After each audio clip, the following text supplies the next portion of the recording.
Hello guys, welcome back. So ഇന്ന് നമ്മൾ explain വേണ്ടി പോകുന്നത് ബ്ലീച്ച് എന്ന് പറഞ്ഞ ജാപ്പനീസ് ആനിമി TV സീരീസിൻ്റെ സീസൺ 2-ൻ്റെ 12ാമത്തെ എപ്പിസോഡാണ്. അല്ലാത്ത episode number count 32. So guys, ഇതിന് മുമ്പത്തെ എക്സ്പ്ലനേഷൻ്റെ വീഡിയോസ് ഒന്നും നിങ്ങൾ ഇതുവരെ കണ്ടിട്ടില്ലെങ്കിൽ ഞാൻ ഡിസ്ക്രിപ്ഷൻ ബോക്സിൽ പ്ലേലിസ്റ്റിൽ ലിങ്ക് കൊടുത്തിട്ടുണ്ട്.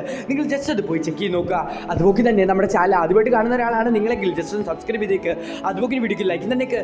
സോ നമുക്ക് നേരെ എക്സ്പ്ലനേഷനിലേക്ക് പോകാം. സോ ഗൈസ്, എപ്പിസോഡ് തുറക്കുന്നതിനെ കാണിക്കുന്നത് നമ്മുടെ ഇച്ചിക്കോ ആണെങ്കിൽ റെഞ്ചിനെ ഡിഫീറ്റ് ചെയ്ത് ആ മുറിവുകൾ കാരണം റെഞ്ചി അവിടെ കിടന്ന് ബഹളം ഉണ്ടാക്കുന്നതാണ് കാണിക്കുന്നത്.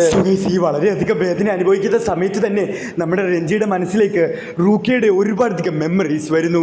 സോ ഈ മെമ്മറീസ് വരുന്നത് കൊണ്ട് തന്നെയാണ് നമ്മുടെ റെഞ്ചിക്ക് ഒരുപാടധികം വിഷമവും അതുപോലെ തന്നെ ഒരുപാടധികം വേദനയും അനുഭവിക്കാൻ വേണ്ടി വരുന്നു. സോ പിന്നീട് കാണിക്കുന്നത് ഒരു പാസ്റ്റാണ്. നമ്മുടെ റെഞ്ചിയൊക്കെ താമസിക്കുന്ന ഡിസ്ട്രിക്റ്റിലാണെങ്കിൽ ഒരുപാടധികം പൈസയൊന്നുമില്ല. അതുകൊണ്ട് തന്നെ അവർക്ക് ഭക്ഷണമൊക്കെ കഴിക്കാൻ വേണ്ടി കീപ്പറുമായിട്ട് അടിയൊക്കെ ഉണ്ടാക്കിയിട്ട് അവിടെ ഇരിക്കുന്ന ഫുഡ് ആണെങ്കിൽ നമ്മുടെ റെഞ്ചിയും കൂട്ടുകാരും കൂടെ അടിച്ചുകൊണ്ട് പോവുകയാണ്. സോ നമ്മുടെ ഷോപ്പ് കീപ്പർ മൂടും തല്ലി വീടിനൊക്കെ ഉണ്ട്. നമ്മുടെ റെഞ്ചിയും കൂട്ടുകാരും ആണെങ്കിൽ കിട്ടിയ ഫുഡും കൊണ്ട് അവിടെ നിന്ന് ഓടി രക്ഷപ്പെടാൻ വേണ്ടി ശ്രമിക്കുകയാണ്. എന്നാൽ ആ ഷോപ്പ് കീപ്പർ ആണെങ്കിൽ നിൽക്കണം നായിന്റെ മക്കളെ, ഞാൻ നിന്നെയൊക്കെ പിടിച്ചിട്ടേ പോത്തുള്ളൂ എന്ന് പറഞ്ഞുകൊണ്ട് തന്നെ അവരുടെ പുറകെ ഓടിക്കൊണ്ടിരിക്കുകയാണ്. ചെറിയ കോളനി പോലത്തെ സ്ഥലത്തൂടെയൊക്കെയാണ് അവർ ഓടിക്കൊണ്ടിരിക്കുന്നത്. സോ അങ്ങനെ അവർ ഷോപ്പ് കീപ്പറിന്റെ കയ്യിൽ നിന്ന് രക്ഷപ്പെടാൻ വേണ്ടി ഓടിക്കൊണ്ടിരിക്കുന്ന സമയത്തായിരുന്നു പെട്ടെന്ന് ഒരു പുതിയൊരാളുടെ എൻട്രി വരുന്നത്. അത് വേറൊരാഴുവല്ല, നമ്മുടെ റൂക്കിയാണ്. നമ്മുടെ റൂക്കിയെ താഴെക്കൂടെ വന്നിട്ട് ആ ഷോപ്പ് കീപ്പറിനെ അടിച്ച് താഴെ ഇട്ടിട്ട് പെട്ടെന്ന് എല്ലാവരും ഓടാൻ പറഞ്ഞു ഓടിക്കോ പറയുകയാണ്. അവരെല്ലാവരും ചോദിക്കുന്നുണ്ട് നീ ആരാണെന്നൊക്കെ. പക്ഷേ പെട്ടെന്ന് തന്നെ ഓടി രക്ഷപ്പെടാൻ വേണ്ടി അവൻ നമ്മുടെ റൂക്കിയെ ആണെങ്കിൽ റെഞ്ചിയൊക്കെ പുതിയതായിട്ടാണ് കാണുന്നത്. എന്നാൽ പോലും അവർ കട്ടോണ്ട് വന്നതിന്റെ കുറച്ച് ഭാഗം നമ്മുടെ റൂക്കിയൊക്കെ അവർ കൊടുക്കുന്നുണ്ട്. കട്ടോണ്ട് വന്നത് ക്യോട്ടൻ ക്യാൻഡിയാണ്. സോ ഇതേ സമയം തന്നെ ഒരു കുട്ടിയുടെ കയ്യിൽ ഉണ്ടായിരുന്ന ആ മുട്ടായി മുഴുവനും താഴെ പോവുകയാണ്. സോ ഇത് കണ്ട റൂക്കിയാണെങ്കിൽ അവളുടെ കയ്യിലുണ്ടായിരുന്ന ആ മുട്ടായി കൊണ്ടുപോയി ആ കുട്ടിക്ക് കൊടുക്കുകയാണ്.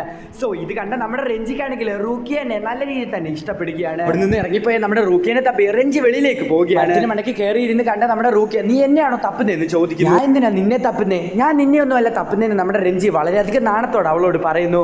സോ ഇത് കേട്ട് നമ്മുടെ റൂക്കിയാണെങ്കിൽ അവിടെ കിടന്ന് ചിരിച്ചുകൊണ്ടിരിക്കുകയാണ്. പിന്നീട് കുറച്ച് ദിവസങ്ങൾക്ക് ശേഷം നമ്മുടെ റൂക്കിയ റെഞ്ചിയും കൂടെ ഒരു സോൾ റിപ്പറിനെ കാണുകയാണ്. ആ സോൾ റിപ്പർ റൂക്കിയോട് വന്ന് ചോദിക്കുകയാണ് നീ വിശന്നിരിക്കുവാണ് അല്ലേ? ആ സോൾ റിപ്പർ പറയുകയാണ് എനിക്ക് നിന്റെ ഉള്ളിലുള്ള സ്പിരിച്വൽ പവർ സെൻസ് ചെയ്യാൻ വേണ്ടി സാധിക്കുന്നുണ്ടെന്ന് പറഞ്ഞിട്ട് കുറച്ച് ഫുഡ് അവർക്ക് കൊടുക്കുകയാണ്. പിന്നീട് കാണിക്കുന്നത് എന്തോ ഒരു തരത്തിലുള്ള ഒരു സ്പിരിച്വൽ ബോൾ നമ്മുടെ റൂക്കിയ ഉണ്ടാക്കുന്നതാണ്. സോ അത് വളരെയധികം വലുതാണ്. സോ ഇത് കണ്ട് കുശുമ്പ വന്നിട്ട് നമ്മുടെ റെഞ്ചി ആണെങ്കിൽ അവൻ്റെ ഫുൾ സ്ട്രെങ്ത് കൊടുത്തിട്ട് ഒരു തരത്തിലുള്ള ഒരു ബോൾ ഉണ്ടാക്കുന്നുണ്ട്. എന്നാൽ അത് റൂക്കിയയിൽ കാട്ടിൽ ചെറുതായിരുന്നു. സോ ഇത് നമ്മുടെ റെഞ്ചിക്ക് ഒരുപാടധികം വിഷമം ഉണ്ടാക്കി. റൂക്കിയ നിങ്ങൾ ഒരു ദിവസം ഒരു സോൾ റിപ്പർ ആകുമെന്ന് അവരുടെ കൂട്ടുകാർ പറയും. എനിക്ക് അതൊന്നും വേണ്ട, നമ്മളെപ്പോഴും ഒന്നിച്ചിരുന്നാൽ മതി എന്ന് നമ്മുടെ റൂക്കിയ പറയുന്നു. പിന്നീട് കാണിക്കുന്നത് ഒരുപാടധികം വർഷങ്ങൾക്ക് ശേഷം നമ്മുടെ റൂക്കിയെ റെഞ്ചിയും വലുതായിട്ടുള്ള കാര്യമാണ്. സോ ഇതേ സമയത്ത് റൂക്കിയ പറയുകയാണ് നമുക്ക് സോൾ റിപ്പർ ആകാമെന്ന്. വെച്ചാൽ ഞാൻ നേരത്തെ പറഞ്ഞതുപോലെ തന്നെ ഇവർ താമസിക്കുന്ന ഈ ടൗണിൽ ഒരുപാടധികം കഷ്ടപ്പാടാണ്. ഇവർക്ക് ഫുഡ് പോലും കഴിക്കാനുള്ള പൈസ ഇല്ല. സോ അതുകൊണ്ട് മാത്രമാണ് നമ്മുടെ റൂക്കിയാണെങ്കിൽ റെഞ്ചിനോട് നമുക്ക് സോൾ റിപ്പർ ആകാമെന്നുള്ള ഒരു കാര്യം പറയുന്നത്. സോ ഇതൊക്കെ കേട്ട് നല്ല രീതിയിൽ തന്നെ ആലോചിച്ച് നോക്കിയിട്ട് നമ്മുടെ റെഞ്ചി പറയുകയാണ് നമുക്ക് സോൾ റിപ്പേഴ്സ് ആകാമെന്ന്. സോ ഈ പിന്നീട് കാണിക്കുന്നത് 2-3 ദിവസം കഴിഞ്ഞിട്ട് അവർ സോൾ റിപ്പർ അക്കാഡമിയിൽ വന്നിട്ടുള്ള കാര്യമാണ്. സോ അങ്ങനെ അവർ ക്ലാസ് റൂമിൽ ഇരിക്കുന്നതാണ് കാണിക്കുന്നത്. നമ്മുടെ റെഞ്ചിക്ക് ഒരുപാടധികം മാനേഴ്സ് ഒന്നും ഇല്ലാത്തത് കൊണ്ട് തന്നെയാൽ ഓരോ ആൻസേഴ്സ് അറിയാമെന്നൊക്കെ അവിടെ കിടന്ന് വിളിച്ചാലിച്ചൊക്കെ പറയുകയാണ്. അങ്ങനെ നമ്മുടെ റെഞ്ചിയുടെ കൂടെ ഇരിക്കുന്ന ക്ലാസ്മേറ്റ്സ് ഒക്കെ ഓരോ കാര്യങ്ങൾ അവനെക്കുറിച്ച് പറഞ്ഞുകൊണ്ടിരിക്കുകയാണ്.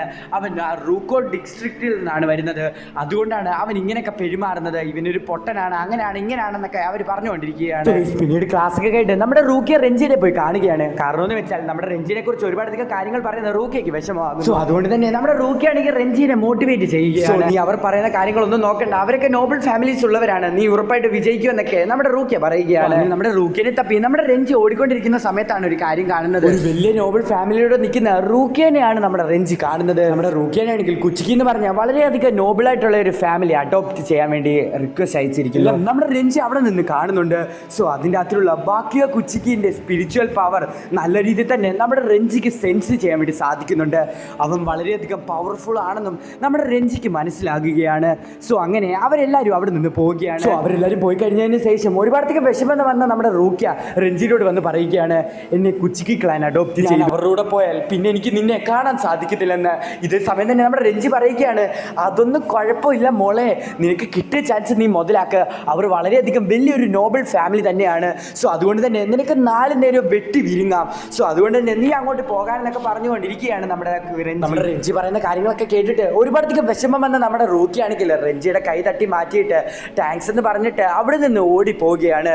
സോ കണ്ണിൽ നിന്നൊക്കെ ചെറുതായിട്ട് വെള്ളമൊക്കെ വരുന്നുണ്ട് നമ്മുടെ റൂക്കിയ. അങ്ങനെയാണെങ്കിൽ നമ്മുടെ റൂക്കിയ ആണെങ്കിൽ കുച്ചിക്ക് ക്ലാനിൽ ജോയിൻ ചെയ്യുകയാണ്. അതിനുശേഷം നമ്മുടെ റെഞ്ചി ആണെങ്കിൽ റൂക്കിയനെ അങ്ങനെ കണ്ടിട്ടൊന്നുമില്ല. അവസാനമായിട്ട് അവളെ ആ ദിവസമാണ് നമ്മുടെ റെഞ്ചി കാണുന്നത്. ഞാൻ കാരണമാണ് അവളിപ്പോൾ മരിക്കാൻ കാരണം. ഞാൻ അന്ന് അവളെ തിടഞ്ഞായിരുന്നെങ്കിൽ അവൾ ഉറപ്പായിട്ടും അതിൽ ജോയിൻ ചെയ്യത്തില്ലായിരുന്നു. അത് കാരണമാണ് അവളിപ്പോൾ മരിക്കുന്നത്.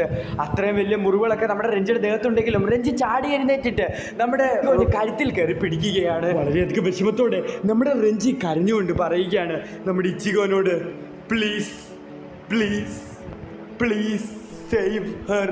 നമ്മുടെ റെഞ്ചി ഇച്ചിഗോനോട് റിക്വസ്റ്റ് ചെയ്ത് പറയുകയാണ്.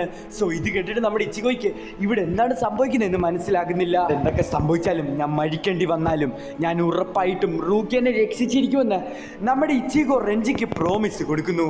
സോ അവിടെ വെച്ചാണ് ബ്ലീച്ച് എന്ന് പറഞ്ഞ ജാപ്പനീസ് ആനിമി TV സീരീസിന്റെ സീസൺ 2-ന്റെ 12ാമത്തെ എപ്പിസോഡ്, അല്ലാത്ത എപ്പിസോഡ് നമ്പർ കൗണ്ട് 32 അവസാനിക്കുന്നത്. ഇനി എന്തായിരിക്കും ഈ ബ്ലീച്ച് എന്ന് പറഞ്ഞ സീരീസ് സംഭവിക്കാൻ വേണ്ടി പോകുന്നത്? നമ്മുടെ റെഞ്ചി വരെ റൂക്കിയനെ രക്ഷിക്കാൻ വേണ്ടി ഇച്ചിഗോനോട് പറഞ്ഞു. ഇച്ചിഗോ റൂക്കിനെ രക്ഷിക്കുമോ? എല്ലാം കാത്തിരുന്ന് കാണുക. സോ ഗൈസ്, അതിനുവേണ്ടി നമ്മുടെ ചാനൽ സബ്സ്ക്രൈബ് ചെയ്തേക്കുക. അതുപോലെ നോട്ടിഫിക്കേഷൻ ബെൽ ഓൺ ആക്കി വെച്ചേക്കുക. അപ്പം ഞാൻ ഇടുന്ന വീഡിയോസ് ഒക്കെ നിങ്ങൾക്ക് നോട്ടിഫിക്കേഷൻ ആയിട്ട് തന്നെ അറിയാൻ വേണ്ടി സാധിക്കുമല്ല. നിങ്ങൾ ജസ്റ്റ് ഈ വീഡിയോക്ക് ലൈക്ക് എന്നേക്കുക. പിന്നെ നിങ്ങളെ കൊണ്ട് പറ്റുന്ന എല്ലാ ആൾക്കാരും കമൻറ്റ് ചെയ്തങ്ങ് കമൻറ്റ് ബോക്സ് അങ്ങ് അടിച്ച് പൊളിച്ചേക്ക്. നിങ്ങളുടെ ഫ്രണ്ട്സിനൊക്കെ ഷെയർ ചെയ്ത് കൊടുത്തേക്ക്. സോ ഗൈസ്, അടുത്ത ദിവസം അടുത്തൊരു വീഡിയോ ആയിട്ട് വരുന്നവരേക്കും ടാറ്റ ബൈ.